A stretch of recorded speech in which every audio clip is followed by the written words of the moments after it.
Jackson stood in the sterile white hall of the Galactic Integration Center, watching his classmates receive their companion assignments with growing unease. The matching algorithm was supposed to be perfect, a carefully calibrated system that paired human colonists with alien companions for the 5-year deep space mission to Kepler 442b.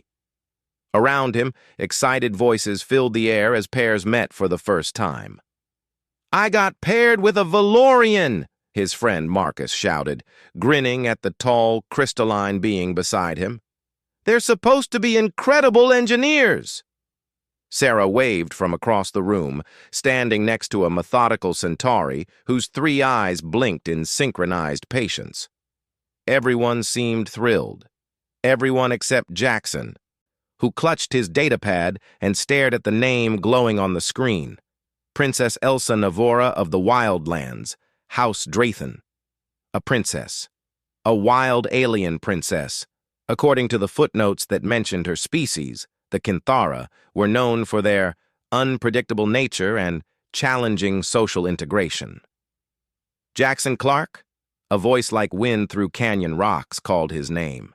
He turned, and his breath caught. She stood in the doorway, 7 feet of raw, untamed elegance. Her skin was a deep sapphire blue that seemed to shimmer with bioluminescent patterns, and her hair, if it could be called hair, flowed like liquid silver down her back. 4 arms crossed in various configurations, 2 over her chest, 2 at her sides. Her eyes were golden, slitted like a predator's, and they locked onto him with an intensity that made him feel like prey. But it was her smile that terrified him most. Too many teeth, too sharp, too eager. "You," she said, prowling forward with movements that were far too fluid for any humanoid species. "You are mine?" Companion. Just companions," Jackson stammered, clutching his datapad like a shield. "For the mission." Elsa circled him slowly, appraising. Several nearby pairs stopped their conversations to stare. "You smell of fear and something sweet. Determination?" "Yes." She leaned in, her face inches from his. "The algorithm chose well. You will do." "I will do," Jackson squeaked. Over the next week, Jackson learned exactly what being paired with a Kinthara princess meant. While other companions helped their humans pack, organized supplies, and reviewed mission protocols, Elsa had other priorities. She challenged him to combat for bonding. She hunted the local wildlife in the training preserve and brought him half-eaten carcasses as gifts of courtship, despite his protests that they weren't courting. She sang battle hymns at 3 in the morning because her people believed Dawn warriors were blessed. She refused to wear the standard uniform, instead draping herself in what she called proper royal hunting attire, which looked like strategic strips of iridescent leather. "Why me?"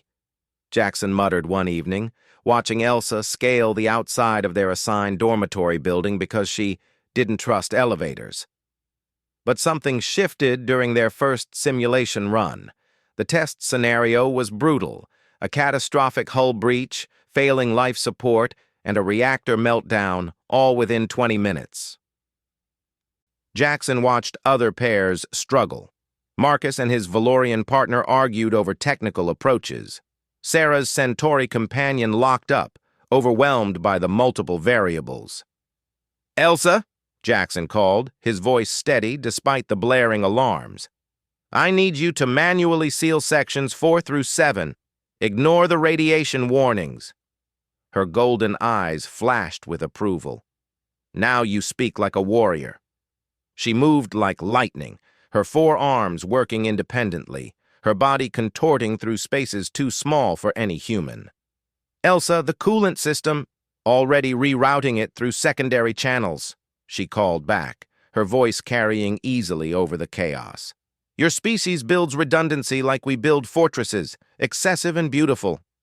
Jackson coordinated from the command console, but he wasn't giving orders. He was collaborating. When he saw a solution, Elsa was already executing it. When she acted on instinct, he provided the logic to make it work. They didn't just pass the simulation, they shattered the facility record by 4 minutes. In the debriefing room, the evaluator, a grizzled human captain, studied them with interest. That was unconventional. My companion is unconventional, Jackson said, then paused. She's also brilliant. Elsa's bioluminescent patterns flared bright blue. He'd learned that meant pride. And my human does not freeze when death approaches. He calculates, plans, adapts. She placed one of her 4 hands on his shoulder.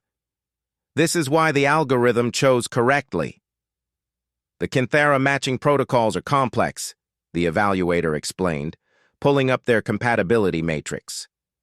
Princess Elsa needed someone who wouldn't try to tame her, but wouldn't be overwhelmed by her either, someone flexible enough to work with chaos. He looked at Jackson. Your psychological profile flagged you as someone who thrives under pressure and finds creative solutions to impossible problems. You're both outliers. As they left the briefing, Marcus jogged up alongside them. Dude, you two were insane in there. My partner and I couldn't even breach the top 10. Elsa's teeth flashed in that predatory smile. Your partner builds, my Jackson survives. Different purposes. My Jackson? He looked at her. Yes.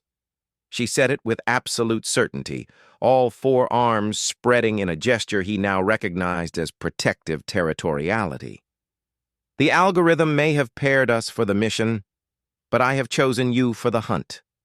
We will reach the new world, Jackson Clark, and you will help me claim our territory there. Jackson should have been terrified. A week ago he would have been.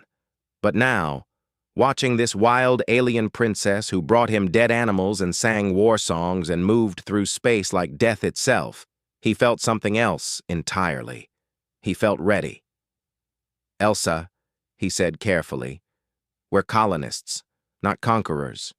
We're going to build a civilization. Her eyes gleamed with ancient mischief. Yes, and what is civilization but a hunt that lasts forever? You will see, my clever human, you will see. As they walked toward the dormitories, Elsa suddenly scooped him up with 2 of her arms, ignoring his protests, and sprinted toward the building at a speed that defied physics. Elsa, what are you? Carrying my companion. This is normal. This is not normal. Her laughter echoed across the compound. Wild and free and utterly unhinged. Behind them, Jackson could hear Marcus calling out, Man, I got a normal partner. How did you end up with that? Dangling in Elsa's arms as she bounded up the side of the building because she still refused to use elevators, Jackson found himself smiling. Normal was overrated anyway, and perhaps in the vast darkness of space, on a mission where anything could go wrong, having a wild alien princess who treated life like an adventure and him like her partner in cosmic chaos was exactly what humanity needed. The algorithm, Jackson decided, was smarter than anyone gave it credit for. The end.